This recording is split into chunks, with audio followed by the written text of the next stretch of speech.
craziest revenge stories.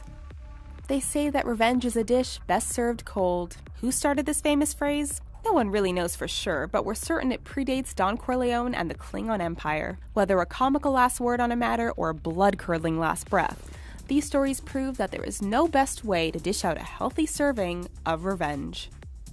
Pirate justice.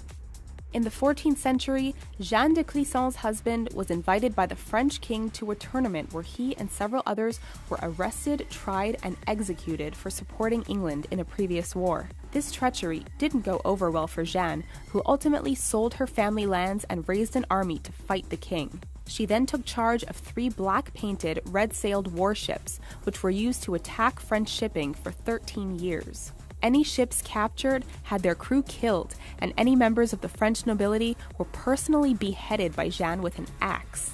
Nicknamed the Lioness of Brittany, she would only ever leave a few crew alive so that they could return to the French king to let him know who had done this. Off with his head. Staying on the theme of vengeful wives, we come to Lorena Bobbitt. In 1993, Lorena became famous for her act of revenge on her husband, John Wayne Bobbitt. John had reportedly come home one night, abused Lorena, and then raped her. In a story that makes men everywhere cringe in agony, Lorena grabbed a knife and proceeded to cut off her husband's penis while he was sleeping. After taking off in a car, she then threw the detached part into a field, where it was later discovered and reattached to its original owner. Prison tattoo. In 2006, Anthony Stockelman was tried and convicted of the assault and murder of 10-year-old Katie Coleman. From a legal standpoint, justice was served as Stockelman was sent to a correctional facility for the crime. Prison inmates, which included one of Katie's distant cousins, disagreed. As is generally understood, criminals who are in prison for child-related crimes are at the bottom of the food chain. Stockelman fits this role, and vengeance was swift. Not long after being placed in prison, he was attacked by the other prisoners and had the words "Katie's Revenge" tattooed across his forehead. As a result, Stockelman is now literally a marked man. Buford Pusser. Buford Pusser didn't know or care that his actions would lead to the 1973 film Walking Tall. In the 1960s, Pusser was a sheriff in Tennessee. An organization known as the State Line Mafia was causing a lot of trouble, and one night they killed one of Pusser's friends. The sheriff decided to get even and went after the gang. They retaliated by killing Pusser's wife, which ended up being the biggest mistake in the history of State Line Mafia. Bent on vengeance and with nothing left to lose, the lawmen hunted down each and every person responsible in the murder and had them killed. All but one, that is. The lone survivor was so terrified that he turned himself in before Pusser could fill him full of lead. Frank Eaton. When he was just 8 years old, a group of vigilantes killed Frank Eaton's father. Think of it like Batman when Bruce Wayne watches his parents get killed in front of him. Only this time, the orphan doesn't come under the care of an English butler, but a vengeful gunslinger who trains the boy to murder anything in his path.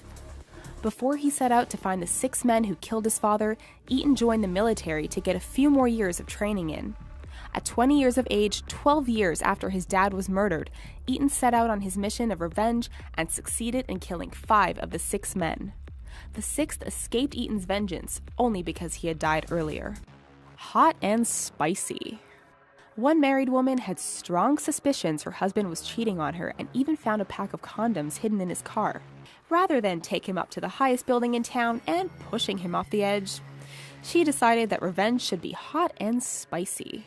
She proceeded to poke a hole in the packaging of each condom and then soak them in habanero sauce.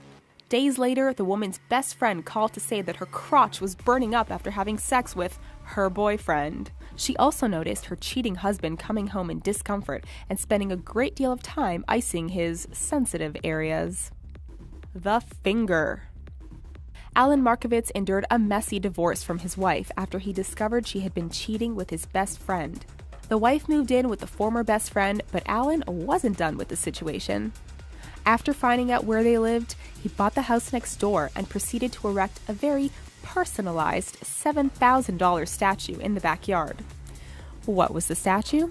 Facing the bedroom window of his former wife and best friend was a massive hand giving the middle finger. It was even lit so that Alan's neighbors could see it at night and be reminded of their betrayal. A long time coming. If you enjoy long, thought-out, and calculated revenge stories, then you'll enjoy this one. In World War II, Eliahu Itzkevitz's family was killed by a Romanian guard by the name of Stănescu. Itzkevitz never forgot the man's name and vowed revenge. After the war, Itzkevitz emigrated to Israel and joined the Israeli Defense Force. When he discovered Stănescu was in the French Foreign Legion, he left and signed up with the French military force. Over time, he tracked down Stănescu to Indochina, present-day Vietnam. Through transfers and requests, he managed to get himself into Stănescu's unit. One day, on patrol in the jungle, Itzkevitz finally found himself alone with his family's murderer. He revealed his identity to the stunned man before firing his gun into Stănescu's chest.